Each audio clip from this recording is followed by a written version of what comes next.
down the stretch throughout the game to really stamp this one.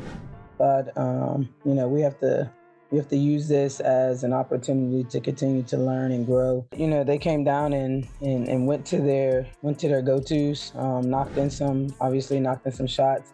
Boston in the paint, you know, getting opportunities. Yeah, we can't have a hangover, right, from our disappointment of losing this, that it doesn't allow us to get up and prepare for the next games. What happens when a 16-point lead vanishes into thin air? The Atlanta Dream just found out the hard way. Tanisha Wright spills the beans on how her team went from soaring high to crashing down against Caitlin Clark and the Fever. You won't believe what she revealed about those crucial moments. Picture this: the Atlanta Dream were on fire, up by 16 points. The crowd was going wild, and it looked like they had the game in the bag. But then, something went terribly wrong. What could turn such a big lead into a shocking loss? Enter Tanisha Wright, the Dream's leader. She's not just any coach, she's the one who saw it all go down. And now, she's ready to tell us what really happened. But here's the thing, her words might just change how you see basketball forever. You might be wondering, what could be so game-changing? Well, stick around. We're about to dive into the shocking truth that Wright revealed. Trust me, you don't want to miss this. Before we move on, I'd like to ask you a small favor. If you appreciate this content, please take a second to like this video and subscribe to the channel.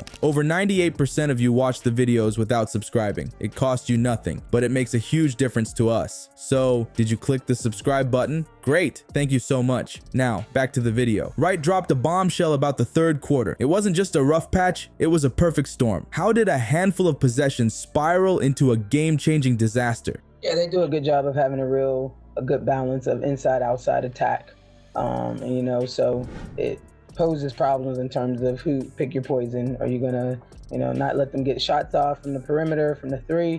Last two games, I thought JC and Leash both did a great job, particularly last game in the second half. But this game, both of them did a really good job of staying in plays and making things tough for those two guards. The answer might change how you watch basketball forever. The Dream's 16-point lead evaporated in the blink of an eye, and it all came down to a series of critical moments in the third quarter. Tanisha Wright didn't mince words when she pointed out the team's fatal flaws. "We had opportunities," she said. "We missed a couple shots. I think we turned the ball over a couple times down the stretch." But it wasn't just about missed shots. The real killer, those timely turnovers, Wright mentioned. Jordan Canada shed more light on the situation, revealing there were times in the game where we had 4 or 5 possessions, where we had some turnovers, and we didn't execute on the offensive end. Picture this: the Dream, riding high on their lead, suddenly fumbling possession after possession. Each turnover wasn't just a lost opportunity, it was fuel for the Fever's fire. And boy, did that fire burn bright.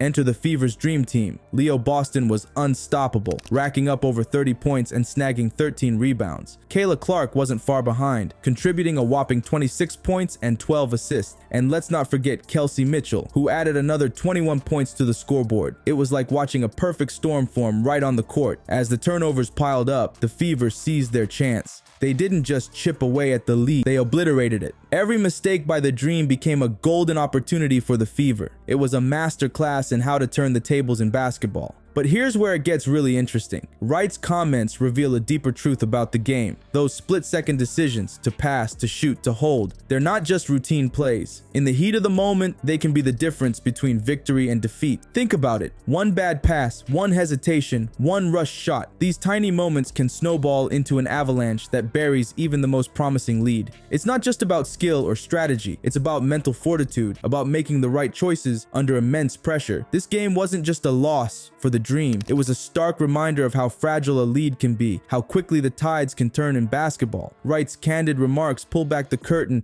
on the intense psychological battle that unfolds on the court, often invisible to the casual observer. You've seen the scoreboard, but have you ever wondered what's going on inside a player's mind after a tough loss? Wright just revealed the hidden struggle that could make or break the Dream's entire season. It's not about points or plays, it's about something far more powerful. Wright dropped a truth bomb that's shaking up the basketball world. She's talking about a disappointment hangover. And no, it's not about hitting the clubs too hard after a game. It's that nasty mental fog that can cloud a team's judgment and performance long after a tough loss. loss. But here's where it gets real. Wright's not letting her team wallow in that funk. She's pushing them to shake this one off and use it as fuel for the next game. It's like she's giving them a mental energy drink, pumping them up to bounce back stronger. Think about it. You're up by 16 points, feeling on top of the world, and then boom, it all comes crashing down. That kind of loss doesn't just hurt the scoreboard, it messes with your head. Players start doubting themselves, second guessing every move. It's like a virus that can spread through the whole team if you're not careful.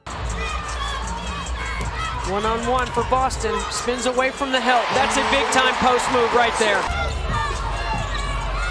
And trying to free up Mitchell, she can't get open. Boston takes it herself, fires it up, and it stays down. She's going to try her luck on the offensive end. Benley ducks in and finishes. How about that, back-to-back?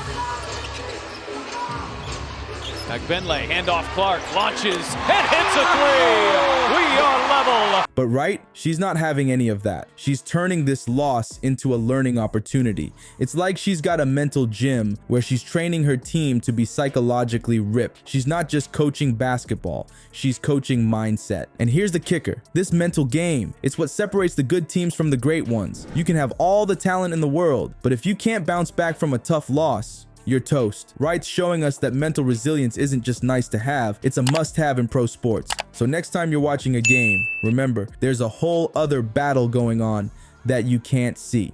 It's in the players' heads, in the locker room talks, in those crucial moments when a team decides to either crumble or come back swinging. While the mental game is crucial, there's another piece of the puzzle that could make or break the Dream's season. It's not about talent or training, it's about time. And the clock is ticking faster than you might think. Tanisha Wright isn't just looking back at what went wrong. She's already got her eyes on the prize, and she's laying out a game plan that could turn this loss into a stepping stone for success. Her focus? Playing 4 complete quarters. It's not rocket science, but it's the kind of simple truth that can change everything. Think about it. The Dream didn't just lose a game. They lost control of a game they had in the bag. That's the kind of wake-up call that can shake a team to its core. But Wright, she's not letting her team hit the snooze button. She's using this as a chance to tighten up their game to make sure they're not just hot for a quarter or two.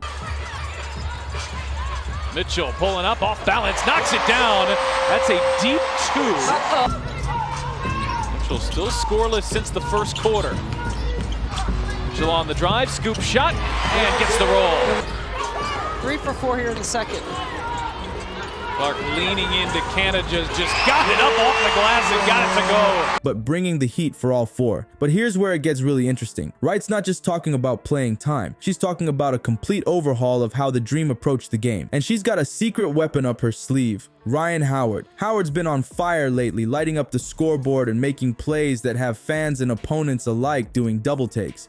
He's not just a player, he's a game changer, and Wright knows it. She's looking to Howard to be the spark that reignites the Dream's playoff hopes. But let's not forget, the Dream aren't playing in a vacuum. They're up against teams like the Fever, who've got more tricks up their sleeve than a magician at a kid's party. Wright put it best when she said the Fever can pick your poison with their scoring options. They can rain threes from the perimeter, or bully their way to the basket. It's like trying to plug a leaky dam with your fingers. Stop one hole and another one pops up. So how does Wright plan to tackle this? It's all about adaptability. The Dream can't just focus on shutting down one aspect of their opponent's game. They need to be ready for anything, able to switch gears at a moment's notice. It's like playing chess while riding a roller coaster. You've got to think 5 moves ahead while the world's turning upside down around you. But here's the real kicker. This loss, as painful as it was, might be exactly what the Dream needed. It's like they say, sometimes you've got to hit rock bottom before you can bounce back up. And bounce back is exactly what Wright is planning to do. This isn't just about fixing what went wrong in one game. It's about using this as a catalyst for a complete transformation. Wright's looking to forge her team in the fires of this defeat, to come out the other side stronger, more resilient, and ready to take on all comers. So, what's the big takeaway from the Dream's roller coaster ride? It's not just about playing ball, it's about playing smart, staying tough, and learning from every stumble. Wright's not just coaching a team, she's building a mindset that could change the game. But here's the thing, this isn't just about hoops, it's about life. Think about it. We all face setbacks, right? It's how we bounce back that counts. Wright's playbook isn't just for the court, it's for anyone who's ever been knocked down and wondered if they could get back up. So, next time life throws you a curveball, ask yourself, are you gonna let it take you out of the game, or are you gonna use it to come back stronger, smarter, and ready to win? The choice is yours. What's it gonna be?